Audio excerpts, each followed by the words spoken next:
नमस्कार, स्वदेश न्यूज के खास प्रोग्राम जनता मांगे जवाब में आपका स्वागत है। आपके साथ मैं हूं स्मित पाठी। जनता मांगे जवाब में आज बात लोकतंत्र की दुहाई की, कांग्रेस के संकल्प और सत्याग्रह की, बात राहुल गांधी के संसद से डिस्क्वालिफिकेशन की, बात ब्लैक प्रोटेस्ट की और 17 पार्टियों के एक साथ एक मंच में आने की।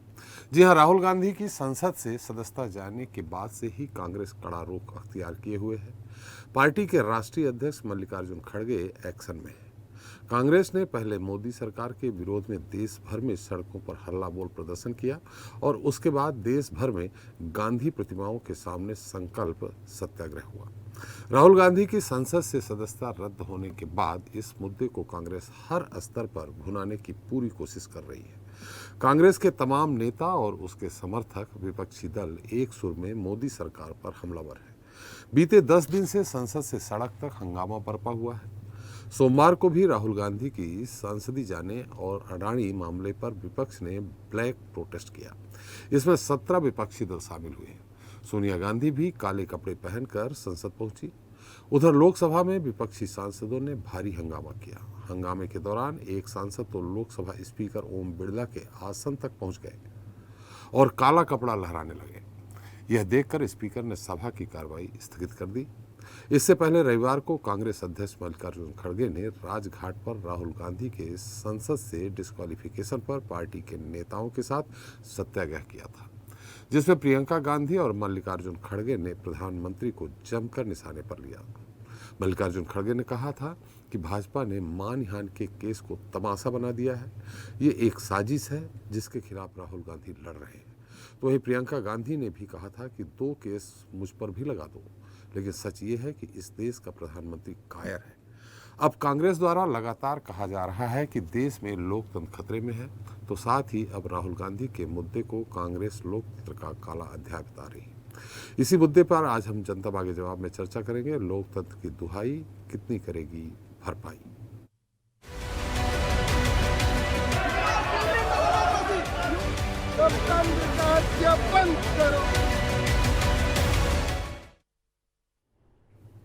तो इस वक्त देश की सियासत में जो सबसे बड़ा सवाल है वो ये है कि क्या देश का लोकतंत्र खतरे में है? क्या वाकई मोदी सरकार विपक्षी दलों को लेकर दमनकारी नीति अपना रही है? क्या प्रधानमंत्री नरेंद्र मोदी ऐसे फैसले ले रहे हैं जो एक तानाशाह की ओर इशारा करते हैं? यदि नहीं तो लोकतंत्र की दुहाई क्यों? बड़ा सवाल ये भी कि लोकतंत्र की मर्यादा को भंग करने का कार्य किसके द्वारा किया जा रहा है, क्योंकि आज जिस तरह से लोकसभा में स्पीकर के मुंह के सामने काला कपड़ा लहराया गया, क्या वो लोकतंत्र की मर्यादा के पक्ष में है? क्या बीते 15 दिनों से संसद के दोनों सदनों में जो हो रहा है उसको लेकर हमारे जिम्मेदार माननीय लोकतंत्र के पक्षधर हैं? ये सवाल हम इसलिए कर रहे हैं क्योंकि यहाँ जनता के हितों को कितना ध्यान में रखा जा रहा है, ये सबके सामने है। खैर, अब राहुल गांधी की सदस्यता जाने पर सोमवार को विपक्ष ने ब्लैक प्रोटेस्ट किया। इसमें 17 विपक्षी दल शामिल हुए। काले कपड़े पहनकर विपक्षी सांसदों ने संसद से सड़क तक भारी हंगामा किया। कांग्रेस अध्यक्ष मल्लिकार्जुन खड़गे ने पूरे मसले को लोकतंत्र के लिए काला अध्याय बताया और कहा कि मोदी जी के परम मित्र के काले कारनामे उजागर हो रहे हैं, इसलिए सत्ता पक्ष के सांसद ही संसद की कार्रवाई को ठप कर रहे हैं। खड़गे ने कहा कि प्रधानमंत्री नरेंद्र मोदी इस देश में लोकतंत्र को खत्म कर रहे हैं। पहले उन्होंने स्वायत्त संस्थाओं को खत्म किया, इसके बाद जहां जहां जिसने चुनाव जीता उसे डरा धमकर पीएम ने भाजपा की सरकार बनवाई। जो लोग उनके आगे नहीं झुके उन्हें झुकाने के लिए ईडी और सीबीआई का इस्तेमाल किया। इससे पहले आज संसद की कार्रवाई शुरू होने के पहले कांग्रेस अध्यक्ष मल्लिकार्जुन खड़गे ने विपक्षी दलों के नेताओं की बैठक रखी। इसमें Congress, DMK, Sapa, JDU, BRS, CPM, RJD, NCP, CPI, आप और टीएमसी समेत 17 पार्टियां शामिल रहीं। इस बैठक में तृणमूल कांग्रेस का आना चौंकाने वाला रहा, क्योंकि इस सत्र में टीएमसी अब तक किसी विरोध प्रदर्शन में कांग्रेस के साथ नहीं आई थी। अब मुद्दे पर भाजपा भी कांग्रेस पर हमलावर है। इस मसले पर सियासत में आगे और क्या क्या रंग देखने को मिलेंगे ये तो आने वाला वक्त ही बताएगा, लेकिन हम इस मुद्दे पर आगे बढ़ें, चर्चा की शुरुआत करें। इससे पहले किसने क्या कहा वो सुन लेते हैं। सभी मिलके यही मुद्दा पूछ रहे कि भाई आप ज्वाइंट पार्लियामेंट्री कमेटी बिठाओ, उसमें खुल के आएगा, सत्यता बाहर आएगी। तो डर क्यों बात है? किस बात से डर रहे हो? इसका मतलब है कि दाल में कुछ काला है, इसीलिए वो डर रहे हैं। और जो लोग डरते हैं कभी ना कभी मरते भी हैं। एक काला दिन है डेमोक्रेसी में, black day. Such things never happened earlier for small things. Defamation case not exceeding 2 years। हम ना डरेंगे, राहुल गांधी जी नहीं डरेंगे, और अपोजिशन पार्टी को आप दबाने की कितनी भी कोशिश करेंगे, अपोजिशन पार्टी डरेगी नहीं, दबेगी नहीं, झुकेगी नहीं। बड़ा दुर्भाग्यपूर्ण है कि सदन की कार्रवाई को बार बार कांग्रेस के सदस्य चलने नहीं दे रहे हैं। कांग्रेस ने कल सत्याग्रह भी किया, ये अलग बात है कि कोई बहुत ज्यादा जनता में उसका उत्साह नहीं दिखा। आज काले कपड़ों में सदन में आए।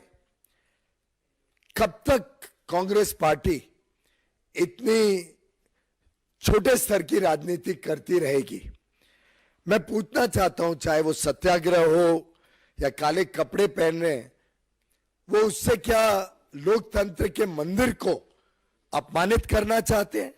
देश के कानून व्यवस्था को अपमानित करना चाहते हैं?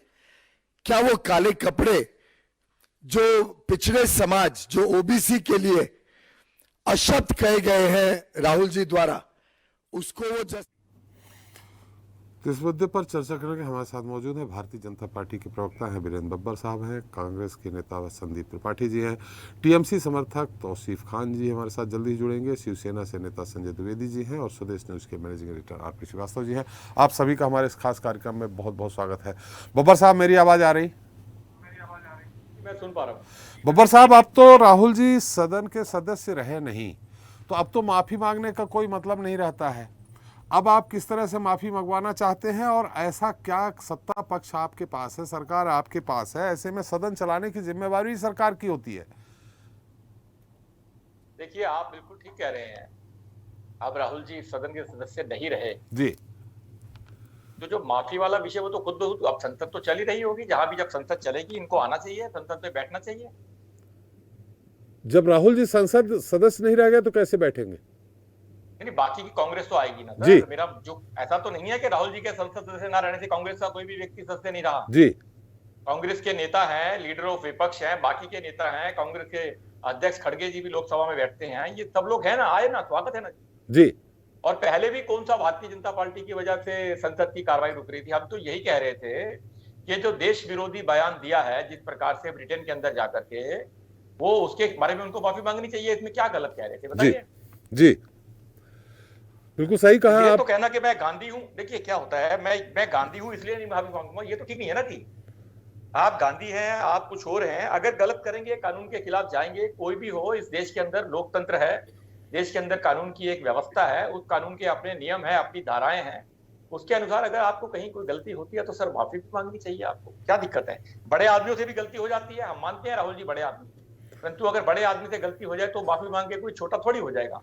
तो किसी ने कहा है ना, छोटे मन से कोई बड़ा नहीं होता और टूटे मन से कोई खड़ा नहीं होता। जी, गलती हो गई, निश्चित रूप से बहुत बड़ी गलती हो गई। ब्रिटेन के अंदर जिस प्रकार से बयान दिए गए जी, जी, कि देश में, भारत में लोकतंत्र खत्म हो रहा है, लोकतंत्र बिल्कुल डैमेज हो गया है, बोलने नहीं दिया जाता, संसद के अंदर नहीं बोलने दिया जाता, माइक म्यूट कर दिए जाते हैं, इतने बड़े बड़े झूठ वहां बोले।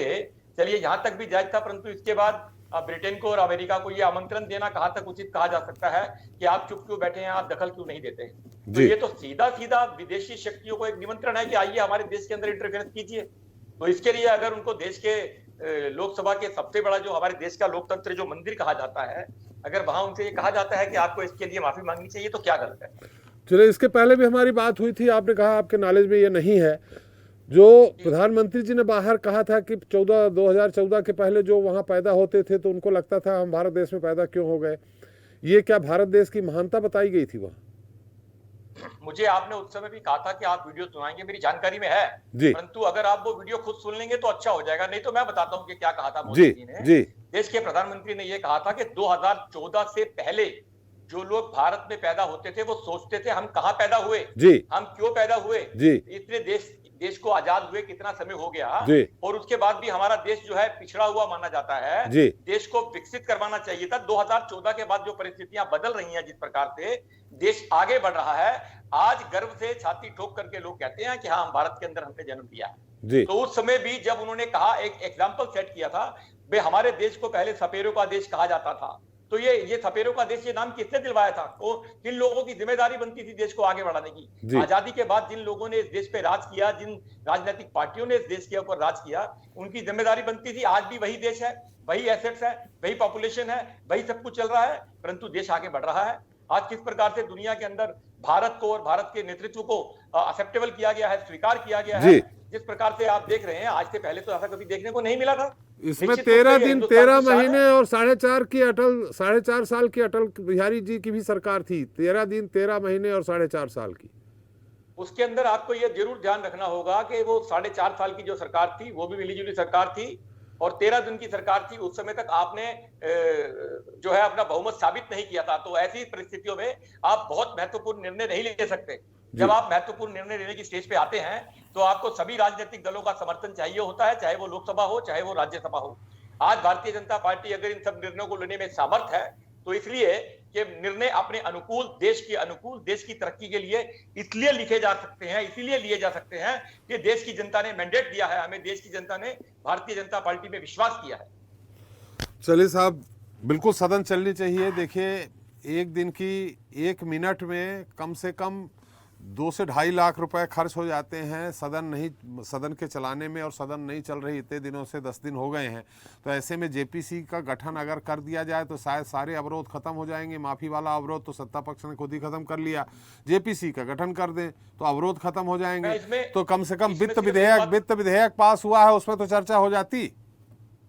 मैं आपको केवल सिर्फ आपके बीच में मैं डिस्टर्ब नहीं कर रहा, इंटरप्ट नहीं कर रहा, केवल जेपीसी के नाम पर आपने कही बात, तो मैं आपके साथ एक बात साझा करना चाहता हूं जी। कांग्रेस के राष्ट्रीय अध्यक्ष की मांग पर ही, कांग्रेस के राष्ट्रीय अध्यक्ष की ये मांग थी कि या तो माननीय सुप्रीम कोर्ट द्वारा एक कमेटी का गठन किया जाए या जेपीसी का गठन किया जाए। माननीय सुप्रीम कोर्ट के द्वारा इसके ऊपर, इस विषय पर कमेटी का गठन कर दिया गया है। तो अब सुचारू रूप से इस संसद को चलाने की जिम्मेदारी पक्ष के साथ साथ विपक्ष की भी बनती है। क्या ये राष्ट्रीय अध्यक्ष, कांग्रेस के राष्ट्रीय अध्यक्ष जी ने ये नहीं कहा था कि माननीय सुप्रीम कोर्ट के द्वारा या तो कमेटी बनाई जाए या जेपीसी का गठन किया जाए?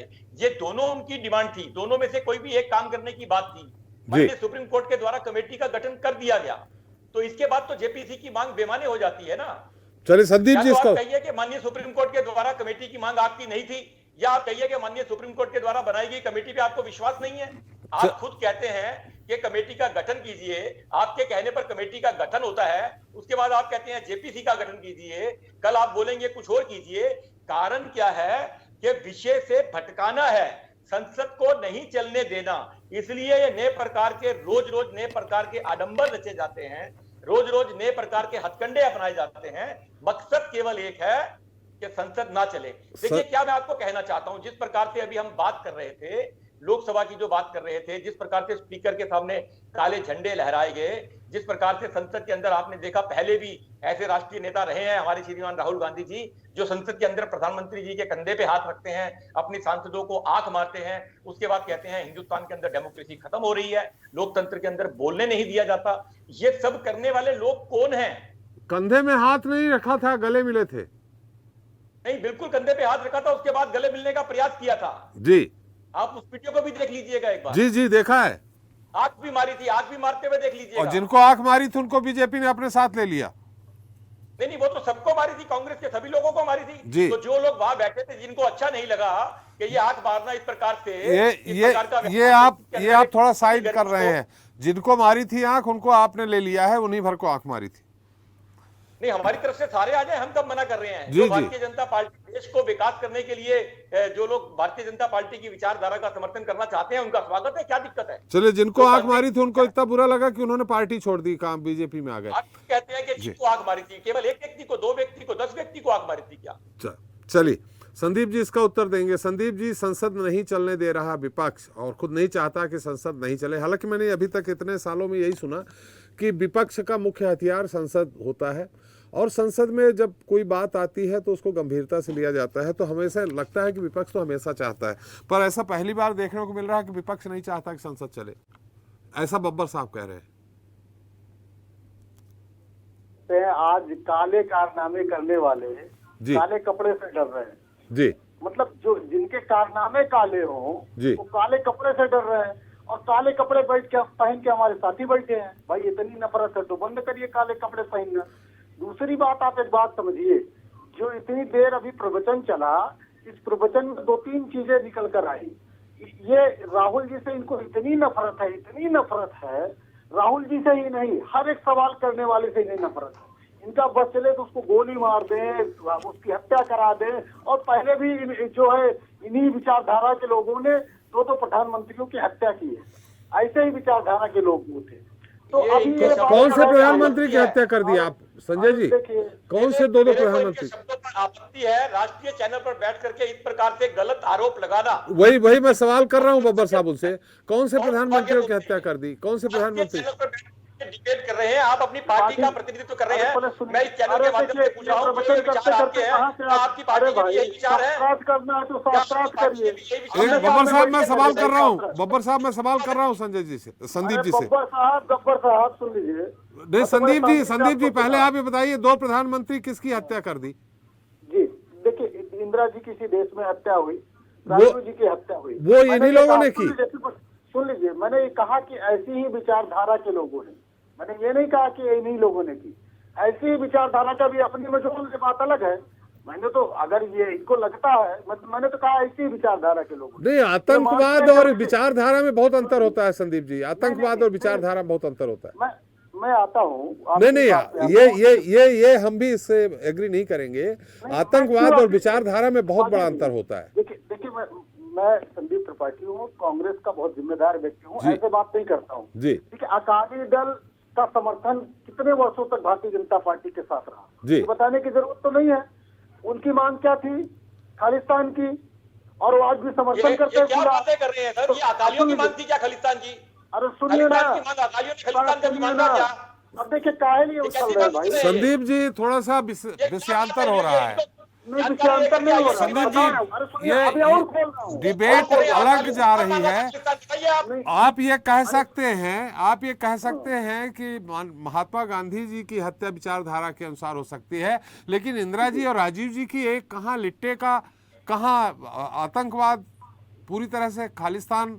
नहीं, मैं बिल्कुल बता रहा हूँ त्रिपाठी जी। मैंने कहा विचारधारा, अगर विचारधारा, बहुत सारी ऐसी विचारधाराओं का समर्थन नहीं, देखिए यहाँ ये गलत है। देखिए, लिट्टे की विचारधारा से संघ की विचारधारा को जोड़ना बहुत गलत है। नहीं, मैं ये कह रहा हूँ कि बिल्कुल मत जोड़िए जी। ये तो अपने आप जोड़ रहे हैं ना। हमने तो कहा ऐसी विचारधारा के लोगों ने, तो कैसी विचारधारा जोड़ ले रहे हैं? कैसी विचारधारा? सवाल तो ये है, आपने कहा ऐसी विचारधारा, क्या कांग्रेसी विचारधारा की बात कर रहे हैं आप? विचारधारा का नाम क्या कांग्रेसी ऐसी विचारधारा का मतलब कांग्रेसी विचारधारा मानेंगे आप? विचारधारा का पता ही नहीं है। बैठे हैं भारतीय जनता पार्टी के प्रवक्ता के साथ बैठे हैं, तो जब आप ऐसी विचारधारा की बात कहेंगे तो हम कैसी विचारधारा माने उसे? कांग्रेसी विचारधारा माने क्या? संदीप जी, आप संसद में जो विरोध हो रहा है उसकी बात करें, जो संसद में विरोध हो रहा है उसकी बात करें। आप अडानी की बात करें, आप जेपीसी की बात करें, आप इस पे भी बात करें कि ब्लैक प्रोटेस्ट, क्या स्पीकर के सामने काला झंडा लहराना उचित है, लोकतंत्र के अनुरूप है? आप लोकतंत्र की दुहाई दे रहे हैं, ये लोकतंत्र के अनुरूप है क्या? देखिए, काला झंडा दिखाना हो गया, काले कपड़े पहनना हो गया, विरोध दर्ज कराने का एक तरीका है। ये कोई अलोकतांत्रिक नहीं, स्पीकर के आसंदी के सामने उनके चेहरे के पास काला झंडा लहराना ये गलत है ना। मैं बता रहा हूँ क्यों गलत नहीं है। वही लोकसभा अध्यक्ष हैं, जब राहुल जी चिट्ठी लिखते हैं उनको, और फिर दोबारा चिट्ठी लिखते हैं और पर्सनली जाकर मिलते हैं और ये कहते हैं कि हमारे ऊपर 4 मंत्रियों ने आरोप लगाए हैं। आप मुझे बोलने दीजिए। लेकिन उनको तो जो हाई कमान का चिट्ठी आया था कि भैया हम तो सदस्यता लेने वाले हैं, हमारी सेटिंग हो गई है, हम सदस्यता इनकी ले लेंगे, और देखिए उससे भी पेट नहीं भरा। आज जो है इन्होंने राहुल जी को घर खाली करने का नोटिस इशू कर दिया। कितनी शर्म की बात है। इसी लुटियंस जोन में कम से कम 50 भाजपा के नेता होंगे जो आज सांसद नहीं है। भाजपा के नेता कब्जा करके बैठे हैं, उनको नोटिस आज तक इशू नहीं हुई। लेकिन राहुल जी से इतनी नफरत, आज तक इतने जीवन में जिन्होंने अपना सब कुछ त्याग दिया, देश के लिए सब कुछ समर्पित कर दिया, ऐसे परिवार के व्यक्ति अगर सरकार में पद पर रहते हुए उनको एक बंगला मिला है तो आपसे ये भी सहन नहीं हो रहा है। मतलब जिनके नाम पर पूरे देश के करोड़ों लोगों को आवास मिला, करोड़ों लोगों को छत मिली, उनका छत छीनने का काम कर रहे हैं आप। गजब की बात है। मतलब जिन्होंने पूरे देश जिनकी नीतियों ने, जिनके नीतियों के दम पर आज आप बड़ी बात करते हैं कि हमने इतने आवाज दे दिए, वो सोच हमारी है, हम वो सोच सके, आप तो नहीं सोच पाते हैं, आज तक उससे हटकर एक चीज नहीं कर पाते हैं। और आप जो है कहते हैं कि हम लोकतंत्र की हत्या नहीं हो रही। लोकतंत्र की हत्या इसीलिए हो रही है कि आप जो है गैर कानूनी काम कर रहे हैं। अगर कोई कानूनी काम है तो वही वो कानून दूसरी जगह लागू क्यों नहीं होता। और हमारे भी बब्बर जी ने कहा कि जो भी चाहे आ सकता है, अडानी भी आ जाए, ललित मोदी भी आ जाए, नीरव मोदी भी आ जाए, मेहुल चोकसी वो भी आ जाए, ये सबका स्वागत करेंगे। जब तक भाजपा में नहीं रहेगा उसको ईडी की नोटिस, सीबीआई की चलिए नोटिस, संजय जी, सारी नोटिस संदीप जी बात, लेकिन जैसे संदीप वो जी भाजपा में आता है हमारे संदीप जी, उसको सारी नोटिस बंद हो जाती है। हमारे साथ शिवसेना ने, लोकतंत्र की हत्या नहीं है तो और क्या है? संदीप जी एक मिनट, हमारे साथ संजय द्विवेदी जी जुड़ गए हैं, उद्धव गुट के शिवसेना नेता हैं। संजय जी मेरी आवाज आ रही? बिल्कुल मैं सुन रहा हूँ।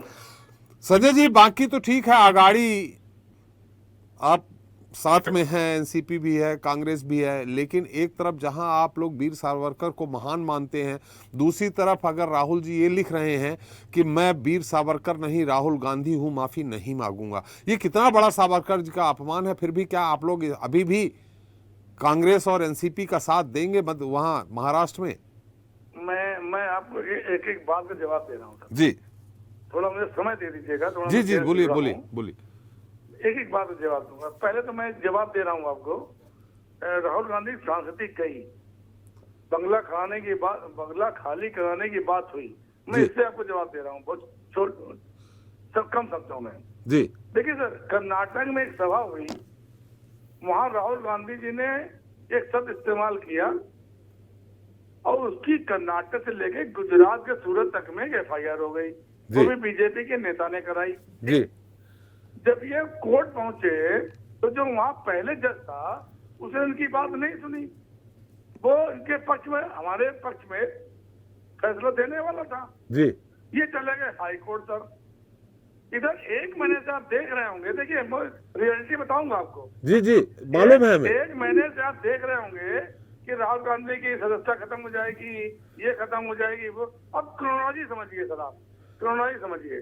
27 फरवरी को इन्होंने केस वापस लिया, इनके माननीय विधायक जी ने, जो ओबीसी के भी नहीं है, जो ओबीसी कार्ड ये खेल रहे हैं, ओबीसी समाज की बात कर रहे हैं।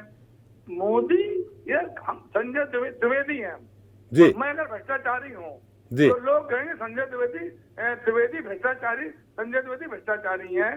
एक उन्होंने बात करी, 27 फरवरी को वहां से ये केस वापस लेते हैं, स्टे पैकेट कराते हैं सर। इधर क्या हो रहा था लोकसभा में, इनकी संसदीय हम खत्म कर देंगे, इन्होंने मेमोरेंडम दिया, उस पर संसदीय जा नहीं सकती थी।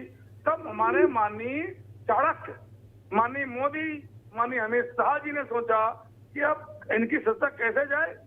इन्होंने तुरंत गुजरात का सहारा लिया, सूरत का सहारा लिया, जज चेंज हो गया, इन्होंने केस वापस लिया। 27 फरवरी को केस वापस हुआ, 17 मार्च को 2 साल की सजा हो गई। अब वो सर राज्यसभा, आपका कहने का मतलब है न्यायपालिका भी दबाव में काम कर रही है? नहीं, मैं जजों के बारे में कुछ नहीं कहूंगा सर, मैं कुछ नहीं कहूंगा। परोक्ष रूप से तो सब कुछ कह रहे हैं, नहीं कर रहे हैं, लेकिन वो राज्यसभा सदस्य और राज्यपाल बन रहे हैं बीजेपी के साथ, बीजेपी सरकार में। मैं इतना ही कहूंगा सिर्फ। चलिए हमारे सवाल का उत्तर दे दीजिए। मैं आपके सवाल उत्तर दे रहा हूँ।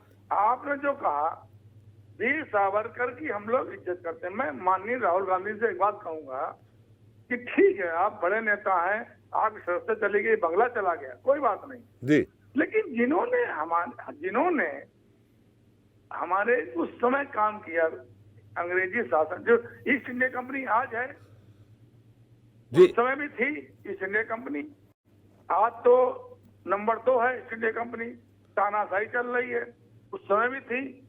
जैसे आज आप भोग रहे हैं तानाशाही, ऐसे उस समय वीर सावरकर जी ने भोगी होगी। अगर हमारा उन्होंने सवाल माफी मांग ली, द्विवेदी साहब, हमारा सवाल है कि वो बार बार वीर सावरकर जी का अपमान हो रहा, उनको भगोड़ा कह रहे हैं, उनको माफी मांगने वाला अरे कह रहे वही- हैं, वही- और मैं- आप उन्हीं को महान बता रहे हैं। ये कैसी अरे सर, विचारधारा मैं मिल वही रहे हैं बात- आप लोग? देखिए, हमारा उनका कॉमन मिनिमम प्रोग्राम से हम लोग महाविकास गाड़ी चला रहे हैं सर, और इसको जी। समझ लीजिए आप। जी हमारे विचार अलग होते हैं, उनके विचार, लेकिन मैं सलाह दे सकता हूँ सर, मैं सलाह दे सकता हूँ माननीय राजीव गांधी जी को, सलाह दे सकता हूँ। राजीव जी कि नहीं, हमारे- राहुल गांधी, माननीय राहुल गांधी को मैं कांग्रेस को या राहुल गांधी को मैं सलाह दे सकता हूँ सर, जी। इतना मेरा है। हमारे कॉमन मिनिमम प्रोग्राम से हम लोग महाविकास गाड़ी सरकार बनाए हैं, उसमें कोई फूट नहीं है, या फिर समझ लीजिए मेरी कल बात। उद्धव जी ने कहा है कि राहुल जी सोच समझ के बोलिए, तो मैं वही तो बताने जा रहा हूँ ना आपसे सर, आप लेकिन सुन वो लीजिए नहीं मेरी मान पूरी रहे हो, बात। लगातार वीर अरे सावरकर को माफी वाला बता रहे हैं। मेरी बात सुन लीजिए, मैं वही सलाह दे रहा हूँ कि किसी भी जो हमारे जिन्होंने देश के लिए प्राण त्यागे, जिन्होंने देश के लिए जेल गए हैं, उनके लिए सम्मानजनक भाषा का प्रयोग होना चाहिए। चाहे जी। माननीय इंदिरा गांधी हो, उन्होंने सावरकर जी का उन्होंने सम्मान किया था। क्यों किया था? कि सावरकर जी जेल गए, उन्होंने जी। डीएम की हत्या की थी, उस समय जो डिस्ट्रिक्ट मजिस्ट्रेट था उसकी हत्या की थी। क्या परिस्थितियां थी, क्या नहीं थी, कैसे माफी मांगी, वो मैटर अलग हो सकता है, जी। लेकिन आज उनके सम्मानजनक भाषा में। लेकिन द्विवेदी जी, अगर राहुल जी लगातार इसी तरह ट्वीट करते रहे, इसी तरह कहते रहे कि मैं माफी नहीं मांगूंगा, नहीं, सावरकर अगर नहीं हम हूँ, अगर तो भी कह क्या रहे आप हैं- महाविकास अघाड़ी रखे रहेंगे?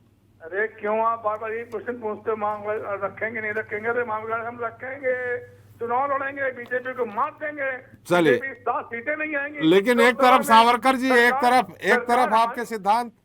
सरकार हमारे उद्धव ठाकरे बनेंगे, सिद्धांत की बात ना करिए। जी, सिद्धांत की बात हम आपसे नहीं बीजेपी पूछेंगे तो किससे पूछेंगे? सुनिए सर, सिद्धांत की बात ना करिए। पीडीपी जी जिसके नेता को उन्होंने बंद किया, सरकार बनाई मायावती, जूता मारो सालों को, जी जूता मारो सालों को, सरकार बनाई।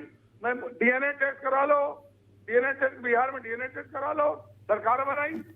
बीजेपी बात ना करिए सर, बीजेपी। अब सुनिए, आप मेघालय में समर्थन वापस ले लिया था, फिर पैर चूम लिए 2 सीटें लेके। नहीं तो क्यों वो मैं गलती चूम कर लिया रहे हैं भाई? बीजेपी वाले, तो आप भी करेंगे? अरे नहीं, मैं नहीं कर रहा हूँ सर, मैं तो अपने सिद्धांतों में चल रहा हूँ। मैं तो कॉमन मिनिमम प्रोग्राम पे मैं गठबंधन किया हूँ ना। हम वो कॉमन मिनिमम प्रोग्राम जेजेपी से गठबंधन किया, हरियाणा में सरकार बनाई। क्या कॉमन मिनिमम प्रोग्राम में सरकार बनाई? चलिए, कॉमन मिनिमम प्रोग्राम में ये नहीं आता है कि सावरकर जी का अपमान हो फिर भी? अरे भैया, सावरकर अपमान करे तो मैं उनसे बात कर तो रहा हूँ ना, कह तो रहा हूँ ना उनसे। मैं जी। आज मीटिंग में नहीं गया, मैंने कहा था सावरकर का अपमान न करिए, तो शायद राहुल गांधी इस पर विचार करेंगे, निश्चित विचार करेंगे। तो मैं ये कह रहा हूँ आपसे ना। जी लेकिन हम वो नहीं करते। पीडीपी से पहले गठबंधन कर लो, फिर पीडीपी नेता को जेल भेज दो, उनके संग फोटो खिंचवाओ, उनको साल पहनाओ, उनको बांट दो। मानी चाणक्य जी जो है हमारे नरेंद्र मोदी जी और हमारे अमित शाह जी, उनके संग फोटो खिंचवाते थे, फिर उनको जेल भेज दिया। क्यों भेज दिया भाई? अब सरकार बनाए थे ना, बिहार में डीएनए टेस्ट करा रहे थे माननीय नीतीश कुमार जी। चलिए संजय जी, करे पलटू राम, संजय जी, सरकार तोड़ रहे थे आप। पलटू राम तो बहुत सारे रहे हैं। पलटू राम तो बिहार में भी है, बहुत सारी जगह है। बीजेपी भी है ना पलटू राम जी। देखो, हमारे गद्दारों से हम सरकार बना ली, सोचा था कि उद्धव ठाकरे बेकार हैं। अब आपके 39 विधायक एक साथ टूट रहे, यानी कहीं न कहीं आपके अंदर खाने में गड़बड़ है। सर विधायक तो भैया 50 करोड़ जिसको मिलेगा भैया जी, 50 करोड़ बहुत पैसा होता है भाई साहब। चलिए 50 करोड़ चलिए, चुनाव आयोग ने उन्हीं को दे दिया है सिंबल। ये भाई 50 करोड़ आपको दे दें तो आप भी टूट जाए। अडानी अंबानी आप दीजिए तो फिर देखते हैं टूटते हैं कि नहीं टूटते। क्यों नहीं जांच कर रहे जेपीसी की? जी क्यों कर रहे हैं? चलिए संजय जी आपकी बात आ गई है। संजय जी, पैसा उनको दे दिया गया, क्यों नहीं दिया गया भाई? चलिए संजय जी आपकी बात आ गई है। मैं श्रीवास्तव जी आपकी इस पे टिप्पणी, मैं जुड़ा रहूंगा आपसे, मुझे फिर पूछिए मुझसे। जी फिर पूछूंगा मैं, क्यों नहीं करा रहे भाई? फिर पूछूंगा संजय जी, मैं फिर आऊंगा आपके पास। अभी और भी हमारे साथ अतिथि, संजय जी हमारे साथ और भी अतिथि हैं। मोदी जी ईमानदार हैं तो ईमानदारी दिखनी चाहिए। चलिए, इस राष्ट्र को, इस देश को ईमानदारी दिखनी चाहिए। संजय जी हमारे साथ और भी अतिथि हैं। आप थोड़ा सा चुप रहिए, हम और भी जाएंगे, फिर आएंगे आपके पास, पूछेंगे। श्रीवास्तव जी आपकी इसमें टिप्पणी चले, फिर हम चलेंगे टीएमसी के हमारे पास तौसीफ जी के पास। देखिए त्रिपाठी जी, जहाँ तक आज की घटना का सवाल है, जैसे ब्लैक वो मनाया इन्होंने कांग्रेस पार्टी ने, मेरा ये कहना है कि जो विपक्ष है अक्सर विरोध करने का एक अपना उसका तरीका होता है। ये बात सही है कि सदन में आसंदी के सामने झंडा लहराना ठीक नहीं था। ऐसे कई मौके भी अवसर आए हैं जब विपक्ष ने अपने अलग अलग हथकंडे अपनाया विरोध करने का। लेकिन एक बात और भी है कि आपने एक सवाल अभी किया था कि संसद नहीं चलने देने का। हमें लगता है कि सत्ता पक्ष ने भी संसद नहीं चलने दिया और विपक्ष भी चलने नहीं दे रहा, दोनों। सत्ता पक्ष की जवाबदेही होती है कि उस विपक्ष वो जो है संसद चलने दे, क्योंकि उसकी जिम्मेदारी होती है। संसदीय कार्य मंत्री होते हैं, पूरी मंत्रणा करके संसद चलाने का काम करते हैं। संसद में बहुत सारे विधेयक हैं जिन पर पास करना होगा, उस पर चर्चा होनी चाहिए। लोकहित में वित्त विधेयक पास हो गया बिना चर्चा के। हाँ, वही कह रहे हैं। तो मतलब ये सब सारी चीज़ें बिना कुछ किए हो जाती हैं। जी। दूसरी बात है कि जहाँ तक विपक्ष का सवाल है, इसके पहले भी विपक्ष कई बार बाधित करते रहा संसद को। पिछले 2014 के पहले भी आप देखे होंगे, लगातार एक मामले में संसद चली नहीं कई दिनों तक। तो ये देखिए क्या है, ये जनमाननियों को सोचना होगा कि संसद को जितना चलाएंगे आपस में एक सार्थक चर्चा होगी और देश की जनता का वहाँ पैसा लगता है और उस पर काम करें। उस देश की जनता के बारे में जो विधेयक है उन पर उनके लोकहित में चर्चा करें। लेकिन ऐसा जनरली होता नहीं। देखिए सत्ता पक्ष और विपक्ष, सत्ता पक्ष हमेशा ये चाहता है कि वो अपनी सत्ता बरकरार रखने के लिए अपनी बात करे, विपक्ष चाहता है विरोध करे। और इन दोनों के बीच में अगर कोई सबसे बड़ी बात है कि वो है सामंजस्य की। बहुत पहले जो संसद आपने बहुत सारी रिपोर्टिंग भी किया है विधानसभा में और तमाम जगहों पर देखा, जो भी सत्र होता था पूरा हो जाता था, बल्कि देर रात तक चलता था। आज वो स्थिति नहीं है। ऐसा लगता है कि बहुत जल्दी में है, गए और कोरम पूरा किए और वहाँ से हट लिए। तो ये स्थिति नहीं होनी चाहिए और देश के लिए बहुत अच्छी बात नहीं है। और दूसरी बात है कि जहाँ तक लोकतंत्र की बात है, आपने अभी कहा, लोकतंत्र को लेकर के जो आज के हालात हैं अगर उनको देखा जाए तो हमें लगता है कि विपक्ष अपनी जो स्थिति को बरकरार रखने में, अपने आप को कहीं विपक्ष समाप्त न हो जाए। बहुत सारे मुद्दे आते हैं, कांग्रेस मुक्त भारत, विपक्ष मुक्त भारत, भारतीय जनता पार्टी का नारा भी है। तो कहीं उससे भी एक तरह के संदेश जाते हैं कि विपक्ष अपनी आवाज़ को जरूर विरोध के रूप में रखेगा। लोकतंत्र का जहाँ तक सवाल है, लोकतंत्र बचाने की जिम्मेदारी सबकी है जी। जहाँ तक ये देखिए, हमेशा जब भी कभी बात आती है तो 1975 का उदाहरण दे दिया, इमरजेंसी का। मेरा ये कहना है कि अगर इमरजेंसी काला अध्याय है लोकतंत्र का, और उस समय यही विपक्षी दल जिसमें भारतीय जनता पार्टी उस समय की जनसंघ थी और अन्य दल थे जिन्होंने पूरा खुल के विरोध किया इमरजेंसी का, तो आप ये देखिए क्या आज भी वही स्थिति आएगी? क्या आज भी इस तरह का विरोध होगा? मतलब यह है कि लोकतंत्र को बचाने के लिए अगर उस समय इतनी बड़ी लड़ाई लड़ी, तो आज वो जो पार्टी जो उस समय लोकतंत्र की लड़ाई लड़ रही थी, आज अगर उसको लेकर के कोई सवाल खड़ा होता तो निश्चित रूप से विपक्ष जो है इस बात को उठाएगा। और जनता में एक तरह का दोनों पक्ष, सत्ता पक्ष और विपक्ष को, दोनों को भरोसा दिलाना पड़ेगा कि भारत एक लोकतांत्रिक देश है और इस देश में, और दुनिया का सबसे बड़ा लोकतंत्र है, इस देश का लोकतंत्र हमेशा बरकरार रहना चाहिए जी। चलो हमारे साथ तौसीफ जी जो आ गए हैं। तौसीफ जी, मेरी आवाज़ आ रही है आपको?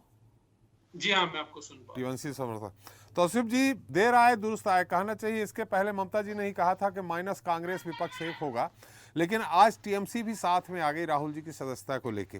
क्या मैं ये मानूं कि जो वो अवरोध खत्म हो गया है कि विपक्ष में नेता कौन होगा, यानी प्रधानमंत्री का दावेदार कौन होगा?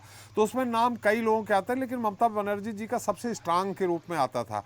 अब राहुल जी चूंकि सदस्य रहे नहीं, फिलहाल अभी की बात कर रहे हैं, सदस्य रहे नहीं, आगे चुनाव भी नहीं लड़ सकते हैं, इसलिए अवरोध खत्म हो गया, ममता जी का रास्ता साफ हो गया, इसलिए कांग्रेस के साथ आ गए क्या आप? नहीं, देखिए, राजनीति तो मुद्दे पे होती है जी। राजनीति पर ममता बनर्जी इस देश की एक बहुत ही एक्सपीरियंस्ड नेताओं में है और मास नेता के तौर पे जाने जाती है, इसमें कोई शक नहीं है। उनका पॉलिटिकल एक्सपीरियंस देखें, रेल मंत्री रह चुकी हैं, वो 3 दफा चीफ मिनिस्टर है, 5 दफा मेंबर ऑफ पार्लियामेंट रह चुकी है। तो उनका जो राजनीतिक फैसला होता है उसमें बिल्कुल एक सूझबूझ रहती है उसके पीछे। मैंने सवाल आपसे कुछ और किया है। आज जी हाँ, आज विपक्षी विपक्षी स्टैंड को लेकर के कि यहाँ राहुल गांधी की जो सदस्यता रद्द की गई है, जी हाँ, ये तो ऐसा है कि अपने पैर में कुल्हाड़ी मारने वाला काम बीजेपी ने किया है, क्योंकि इसका जितना ज्यादा फायदा कांग्रेस और विपक्ष को होगा उतना ही ज्यादा नुकसान बीजेपी को होगा, क्योंकि पब्लिक देख रही है, जनता देख रही है, जनता ये देख रही है तौसीफ जी, कानून के तौर पे अगर 2 साल या 2 साल से ज्यादा की किसी की सजा होती है तो सदस्यता स्वतः खत्म हो जाती है। तो ये तो अदालत ने किया है, इसमें कहाँ इन्होंने चटमंगनी पड़व्याय वाली स्थिति कर दी है कि उन्होंने हो सकता है फैसला पहुंचा हो ना पहुंचा हो उसके पहले सदस्यता समाप्त कर दी। एक और सूचना आपको दे दूं, अभी संदीप जी ने बताया कि राहुल जी को उनका सांसद होने के नाते जो आवास मिला था वो खाली कराने का नोटिस भी दे दिया और जल्दी ब्याह करा दिया। जी हाँ, ये तो उनसे एक्सपेक्टेड है कि वो कदम उठाएंगे जिससे अपोजिशन के किसी भी नेता को चुप कराया जा सके। आप देखिए, सुप्रीम कोर्ट में याचिका फाइल की गई, कई सारे विपक्षी पार्टियों ने मिलकर के फाइल किया और उनका क्या स्टैंड है कि भाई 95% से ज्यादा जो केसेस आज के डेट पे सीबीआई, ईडी, इनकम टैक्स, केंद्र सरकार के जो अंडर में जितने इंस्टीट्यूशंस आते हैं, ये 95% से ज्यादा केसेस सारे विपक्षी नेताओं के खिलाफ है। तो ऐसा तो नहीं है, आप देखिए लिस्ट भी दिया गया है कि बीजेपी के नेता, बीजेपी के स्टेट में जहां करप्शन हो रहा है, जो लोग मुलविस है करप्शन में, उनके खिलाफ जो है बीजेपी की सरकार एक्शन नहीं लेती। तो ये सारी बातें जनता की अदालत में पहुंचाया जा रहा है और जनता की अदालत में अदानी का भी मामला उठा, पार्लियामेंट में राहुल गांधी ने साहस किया, नरेंद्र मोदी जी से डायरेक्ट सवाल किया कि आपका और अदानी जी का रिश्ता क्या है, आप अदानी जी की जो शेल कंपनीज है उसमें पैसा कहां से आते हैं। ये सारे सवालों का तो आज तक नरेंद्र मोदी प्रधानमंत्री जी ने जवाब नहीं दिया।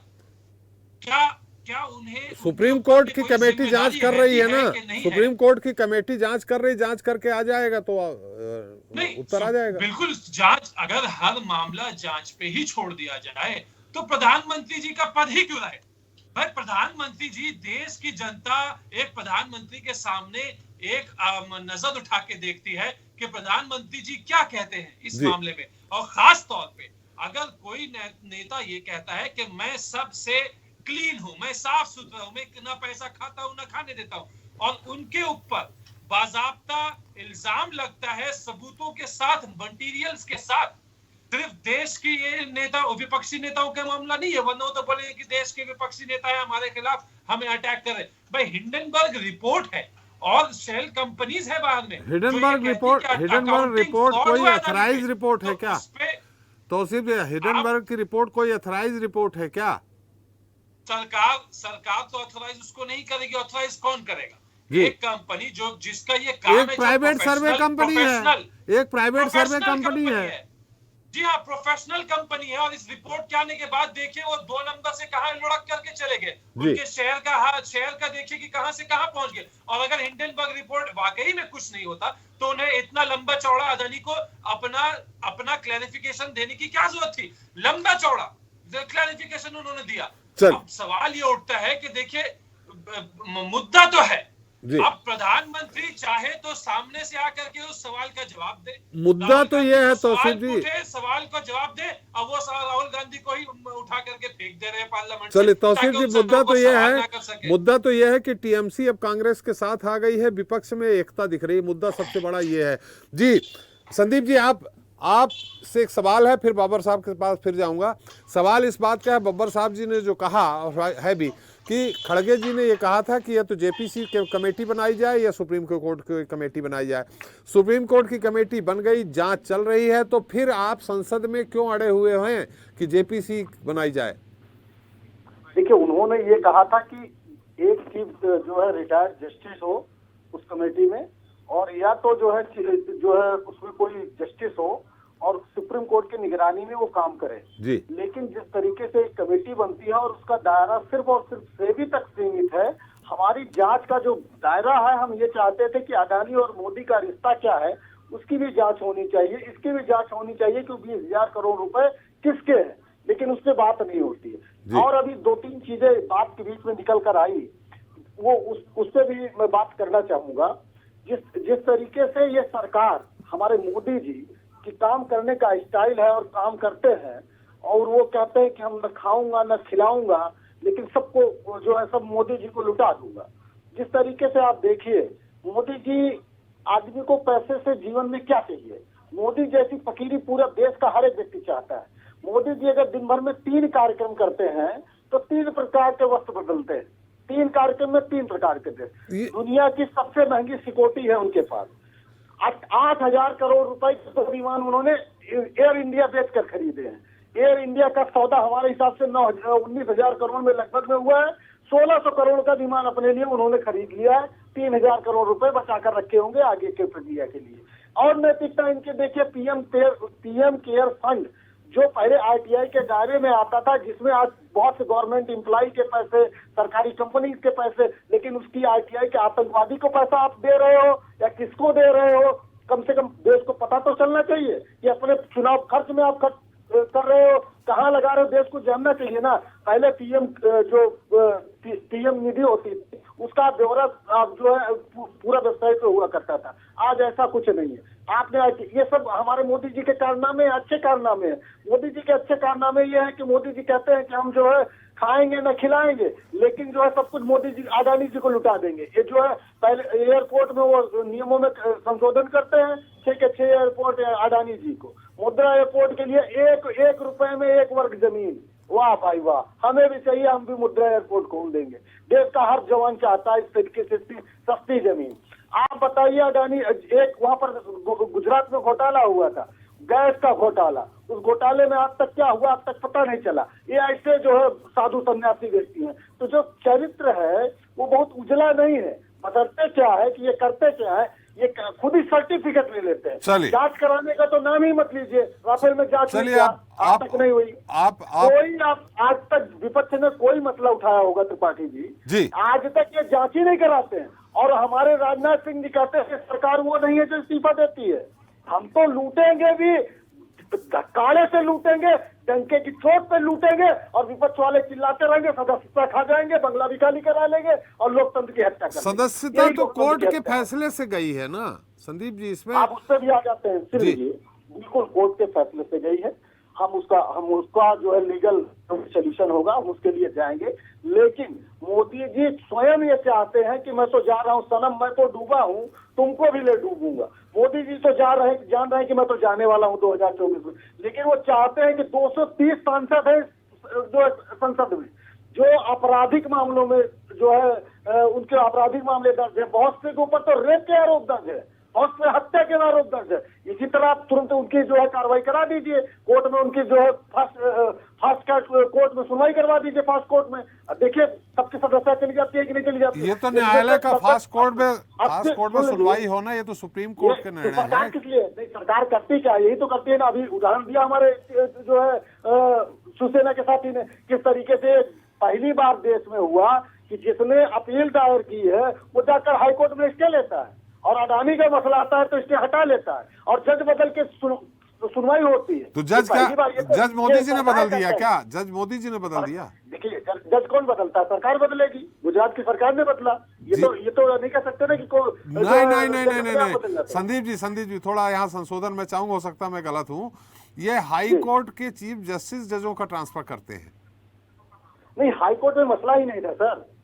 हमें जजों का ट्रांसफर करना ये हाई कोर्ट के अधीनस्थ है, ये विधि विभाग में नहीं है, विधि विभाग के नहीं है। सुन लीजिए, मैं बता दे रहा हूँ। चलिए खैर, उसका उत्तर बब्बर साहब देंगे। आपकी काफी बब्बर साहब ये सर जी क्या है, ये कांग्रेस की एक आदत बन चुकी है, कांग्रेस के प्रवक्ताओं की भी एक आदत है। कसूर नहीं है, जैसा राजा वैसी प्रजा, जैसा राजा वैसे कार्यकर्ता।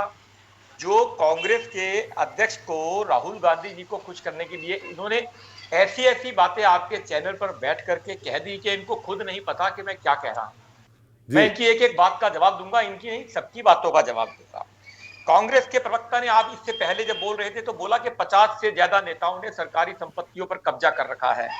आपके चैनल के माध्यम से चाहूंगा कि उनकी सूची जारी करें, बताएं वो कौन से ज्यादा नेता 50 लोग हैं जिन्होंने सरकारी संपत्तियों पर कब्जा कर रखा है।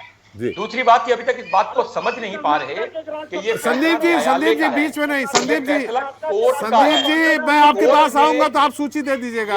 एक जब आप बोल रहे थे वो चुप थे जी। कोर्ट का फैसला है जी, इन्हें इस बात का पता होना चाहिए। जिस प्रकार से ये झूठे सच्चे जो सुना वो बोल दिया। माननीय न्यायालय में जिन्होंने अपील दायर की थी, पहली पेशी पर उनके वकील ने कहा कि हमें राहुल जी को परेशान नहीं करना, जो हमारी भावनाओं को ठेस पहुंची है, अगर राहुल जी माफी मांग लें तो हम अपनी ये रिट वापस ले लेंगे। दूसरी पेशी पर यह कहा कि हम ये नहीं कह रहे आप मोदी जी से माफी मांग लीजिए, आप हमारे समाज से माफी मांग लीजिए, जिनको आपने चोर कहा तो भी हम ये रिट वापस ले लेंगे। माननीय न्यायाधीश महोदय ने फैसला सुनाने से पहले कहा कि राहुल जी अगर गिल्टी फील करते हैं, माफी मांगते हैं, तो इस बात को यही खत्म किया जाता है। परंतु साहब ने कहा मैं माफी नहीं मांगूंगा, मैं गांधी हूं, सावरकर नहीं। यहाँ ये बताना भूल गए कि इससे पहले राफेल मुद्दे में चौकीदार चोर है जब इन्होंने कहा था देश के प्रधानमंत्री के लिए, सुप्रीम कोर्ट के अंदर लिखित रूप से हल्फनामा दायर करके माफी मांग करके वहां से जान छुड़ाई थी कि हमसे भूल हो गई, हमको माफी दे दो। एक बात, ये अपने आप को कानून से बड़ा समझते हैं। इस देश के अंदर कानून से बड़ा कोई नहीं है। ये जीते चुनाव में तो चुनाव आयोग ठीक, हारे तो चुनाव आयोग गलत। कोर्ट में इनके पक्ष में फैसला आए तो कोर्ट ठीक, इनके खिलाफ फैसला आए तो कोर्ट गलत। चैनल पर बैठ करके प्रवक्ता या कोई चैनल टीवी का एंकर अगर न्यूट्रल बात करता है, निष्पक्ष बात करता है तो गलत, इनके पक्ष में बात करता है तो ठीक। ये इनकी मोनोपोली है। इनके सांसद प्रमोद तिवारी जी चैनल के ऊपर बैठ करके बोल रहे हैं कि राहुल गांधी जी के ऊपर जब फैसला होना था तो राहुल गांधी जी पे फैसला करते समय जज साहब के विवेक ने काम नहीं किया। उन्हें पता होना चाहिए कि ये किसके खिलाफ फैसला दे रहे हैं। राहुल गांधी जी के खिलाफ संदीप खत्म कर रहे हैं बाबा साहब, बाकी देश से अलग कर लेना चाहिए। Rahul ji very special for इस देश के लिए, बहुत स्पेशल है राहुल जी। अरे भाई कानून सबके लिए एक सा है। कानून के अनुसार, आईपीसी के अनुसार जिस अपराध में 2 सजा बनती है वो सजा उनको मिली है।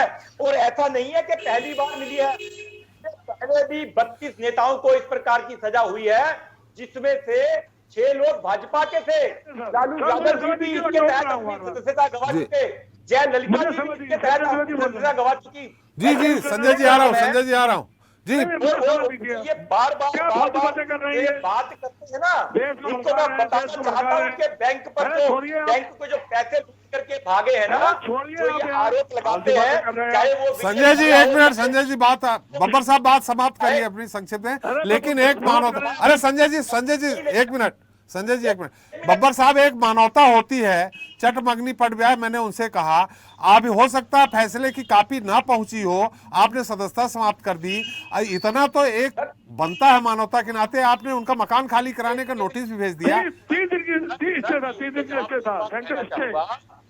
राहुल गांधी, अरे संजय जी एक मिनट उनकी बात आने दीजिए जी। अरे वो फालतू बातें कर रहे हैं सर, समय भी दिया, फालतू बात कर रहे हैं बब्बर जी। आप अपील कर लीजिए, और ये अगर गई है और वो अपील अगर करते हैं, इससे पहले हरियाणा के अंदर एक विधायक के खिलाफ, वो भी कांग्रेस के एक विधायक थे, उनके खिलाफ इस प्रकार की कार्रवाई हुई थी। अरे सुनो मेरी बात यार, पहले उच्चतम न्यायालय, अरे संजय जी थोड़ा सी इस डिबेट की एक गरिमा है, बीच में हम लोग टोका टप्पड़ी नहीं करते। मैं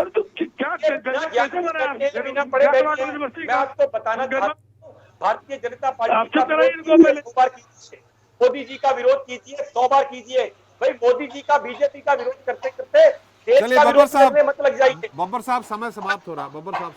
एक बात और कहना चाहूंगा, शिवसेना के प्रवक्ता ने एक बात कही थी कि 50-50 करोड़ रुपए दिए, सिद्धांतों की बात कर रहे थे कि मिलकर के चुनाव लड़े। अरे भाई शिवसेना ने भारतीय जनता पार्टी के साथ मिलकर के सरकार बनाने की बात की थी, ये कह करके जनता से वोट लिए, ये कह करके चुनाव लड़ा। उसके बाद बीजेपी को छोड़ करके दूसरे दलों के साथ समझौता करके सरकार बना ली। भाई उन्होंने कितने दे लिए थे? 50 करोड़ का आरोप लगा रहे हो, ये बताओ शिवसेना वालों। चलिए बब्बर साहब उनकी बात संजय से पूछ लेते हैं जी। हरियाणा में एक मिनट बात करते हैं सर, बात करते हैं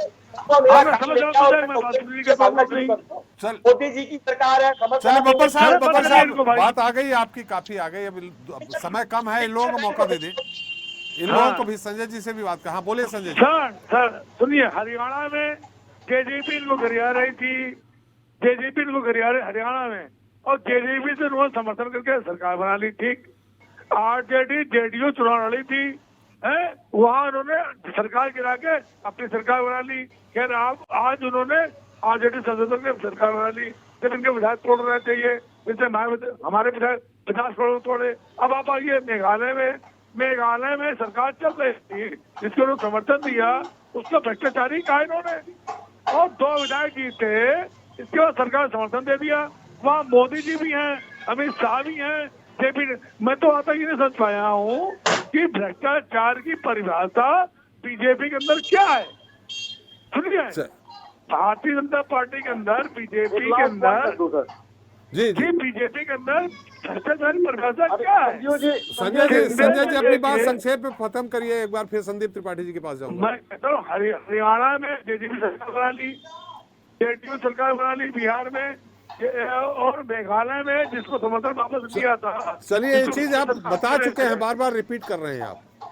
नहीं, मैं फिर कह रहा हूँ आपसे, महाराष्ट्र में जिसके खिलाफ ये बोल रहे थे, उसने सरकार समर्थन ले लिया, सारे विधायक लेके। क्या इनकी भ्रष्टाचार नहीं थी भाई? चलिए ये कोशिश करें ना, इनकी भ्रष्टाचार नहीं थी क्या? चलिए संदीप जी संक्षेप में अपनी बात खत्म करिए। संदीप जी बहुत संक्षेप में रखूंगा जी। प्रमोद जी के बारे में इन्होंने जो अभद्र टिप्पणी की है, मैं इनको बताना चाहता हूं कि आप ब्राह्मणों का अपमान करना बंद करिए। और लगातार भारतीय जनता पार्टी का सगल बन गया है, और उत्तर प्रदेश में तो ब्राह्मणों की हत्या का लगातार दौर जारी है। विकास दुबे की गाड़ी पलट जाती है, गाड़ी आज नहीं पलटी। ये पुरानी चीजें, ये जातिवाद को लेकर के बात ना की जाए। नहीं, कांग्रेस जात की राजनीति करती नहीं, होती तो प्रमोद तिवारी एक लीडर है, एक कांग्रेस के नेता है, उस बारे में उन्होंने कहा है, न कि वो XYZ की जात की है। सुन लीजिए, मैं एक चीज कह रहा हूँ, ये लगातार जारी है। जो अपनी भारतीय जनता पार्टी में ब्राह्मणों की लीडरशिप खत्म कर दी मोदी जी ने। तो बहरहाल वो बात की बात है। जो मैं कहना चाहता हूँ, प्रमोद जी ने जो कहा, ये इनको नहीं पता होगा कि वो सुप्रीम कोर्ट और हाई कोर्ट के बहुत बड़े वकील है। उन्होंने ये बात कही कि आपने जो धारा होती है वो हर व्यक्ति के लिए समान होती है, कानून सबके लिए बराबर है, लेकिन जब सजा दी जाने लगती है तो अगर एक शिक्षक होता है और अगर वो हत्या कर देता है, हत्या हो जाती है उससे, तो जज ये देखता है कि इसकी प्रवृत्ति कैसी है, इसका चाल चलन कैसा है, इसका बैकग्राउंड कैसा है, और हर केस में ऐसा होता है, और वकील जाकर सजा कम कराने के लिए ये बात रखता है। तो यहाँ मिनिमम और मैक्सिमम की बात उन्होंने की थी। आज तक 2 साल की सजा मुझे नहीं लगता कि पूरे देश में किसी को हुई हो मानहानि में। और अभी आपने हमारे साथी ने एक बात कही, मोदी सरकार। भाई आप लोग जब मोदी सरकार कहते हो तो हम अगर सवाल खड़ा करेंगे मोदी पर, तो आप कहोगे जाति का अपमान हो गया। अरे जाति का अपमान नहीं हो गया। जब मोदी करते हो तो मोदी से सवाल पूछेंगे ना। आप कहिए भारत सरकार, आप कहिए भाजपा सरकार, तो हम भाजपा सरकार बोलेंगे, नहीं तो हम बोलेंगे भाजपा सरकार नहीं कहेंगे, मोदी क्यों कहेंगे? बिल्कुल कहेंगे, क्यों बात कहेंगे? इसलिए आप कहते हो कि मोदी सरकार, जब मोदी सरकार कहोगे तो भाजपा सरकार नहीं कहेंगे, हम मोदी सरकार को कहेंगे। चलिए समय बब्बर साहब, आपने क्षमता हो चाहिए मेरे ऊपर मानहानि का मुकदमा कर दीजिए। एक बार तौसीफ जी के पास फिर जाना चाह रहा था। मैं कहूँगा मोदी चोर है, मोदी सरकार बैठे नहीं है, चैनल के ऊपर बैठ करके अनर्गल प्रलाप कर रहे हैं आप। जवाब आप मोदी सरकार की सरकार की सरकार एक जात की सरकार है। जब मोदी है, पता चल गया देश के लोगों को कि मोदी एक जाति है, तो आप कहेंगे जात की सरकार है। चलिए बब्बर साहब, संदीप जी, आप दोनों लोगों से रिक्वेस्ट है, दोनों लोगों से अनुरोध है, हमारा समय समाप्त हो गया है। संदीप जी थोड़ा सा इस तरह भाषा में संयमित भाषा का उपयोग करिए। श्रीवास्तव जी आपकी संक्षिप्त टिप्पणी इस पूरे मुद्दे। लेकिन जिस तरीके से मोदी सरकार अगर कहेंगे तो मोदी सरकार पर सवाल उठेगा, तो जाति की बात उसको नहीं करेंगे। इसलिए कि आप ये भारत सरकार बोलिए, बीजेपी सरकार बोलिए, गांधी सरकार, वाजपेयी सरकार, मोदी सरकार अगर प्रधानमंत्री होते हैं तो वो कहा जाता है। नहीं हुआ, मैं चैलेंज के साथ कह सकता हूँ, कभी नहीं हुआ। एक उदाहरण दे दीजिए। इसके पहले गांधी सरकार कहे गया है, कभी नहीं हुआ। वाजपेयी सरकार कहते रहे हैं हम लोग। एक कांग्रेस का बयान दिखा दीजिए मुझे। चलिए श्रीवास्तव जी, कभी नहीं बोलता कोई। देखिए त्रिपाठी जी, पूरी बहस की तो दिशा एक तरह से दूसरे तरफ चली गई जी। जो मूल बात थी कि जो आज संसद में जो कुछ हुआ वो किस तरह से प्रजातांत्रिक मूल्यों को एक तरह से इंगित करता है। मेरा ये कहना है कि जो आज की परिस्थितियां हैं, जिस तरह से सत्ता पक्ष और विपक्ष के बीच जो है खींचतान है, जो उसका एक परिणाम एक जरूर आया है कि आज जो तृणमूल कांग्रेस ने कांग्रेस के साथ आने का प्रयास किया है, उससे एक विपक्षी एकता को जो है कहीं न कहीं थोड़ा बल मिलता है। ये बात अलग है कि तृणमूल कांग्रेस और कांग्रेस के बीच में इवन ममता बनर्जी बोल भी चुकी हैं कई बार कि हम मतलब कांग्रेस के साथ या राहुल गांधी के साथ नहीं जाएंगे। अभी आपने देखा होगा अखिलेश यादव और तृणमूल कांग्रेस ममता बनर्जी ने कहा उत्तर प्रदेश के लिए। लेकिन आज जो स्थिति है, क्योंकि जब संकट आता सबके ऊपर आता, हमें लगता है कि लोकतंत्र का डर हो या फिर ईडी सीबीआई का डर हो, जो भी हो रहा हो, लेकिन एक रास्ता जरूर निकला कि विपक्ष कहीं न कहीं एक छत के नीचे आने की तैयारी में है। और 2024 का जो चुनाव होगा, हमें लगता है कि कॉमन मिनिमम प्रोग्राम तो अलग है, सबसे बड़ी बात है कि अपने अपने बचाने के लिए निश्चित रूप से मोदी के सामने ये अन्य दल खड़े होंगे, भारतीय जनता पार्टी के सामने ये दल खड़े होंगे, क्योंकि मैक्सिमम नेता अन्य दलों के, कोई सीबीआई के शिकंजे में, कोई ईडी के, कोई किसी के शिकंजे में है। और इसकी वजह से क्या है कि पूरी की पूरी जो है परिस्थितियां बदली हैं। फिलहाल संसद में कार्रवाई इस तरह से ठप होना भारतीय लोकतंत्र के हित में नहीं है। पार्टी चलिए, तौसीफ जी आपके पास फिर आना चाह रहा था लेकिन समय समाप्त हो गया। लेकिन आपका मैसेज जरूर मैं बब्बर साहब को दे रहा हूं। बब्बर साहब जो जिस तरह चट मगनी पट ब्याह वाली कहावत चरितार्थ कर रहे हैं, खटाखट निर्णय ले रहे हैं, ये तौसीफ जी ने बहुत अच्छी बात कही है कि बीजेपी एक साथ पूरे विपक्ष को एक कर रहा है और उससे कांग्रेस को एक नई संजीवनी मिल रही है। आप अगर आज मकान खाली कराने का आज नोटिस दे रहे हैं तो ये मैसेज भी आम जनता तक बहुत अच्छा नहीं जाएगा। खैर, हमारा समय भी समाप्त हो गया। बहुत बहुत धन्यवाद बब्बर साहब आपका, संदीप जी आपका, तौसीफ जी आपका, संजय जी आपका और श्रीवास्तव जी आपका हमारे साथ चर्चा में शरीक होने के लिए और अपना अमूल्य समय देने के लिए। तो आज जनता मांगे जवाब में हमने चर्चा की, लोकतंत्र की दुहाई की और इससे कांग्रेस की कितनी भरपाई होगी उसकी। अब हाल फिलहाल राहुल गांधी की लड़ाई के लिए 17 विपक्षी दल एक वटवृक्ष के नीचे हैं, लेकिन कांग्रेस और राहुल गांधी को इसकी छत्र छाया कितनी मिलेगी ये तो आने वाला वक्त के गर्भ में छिपा है।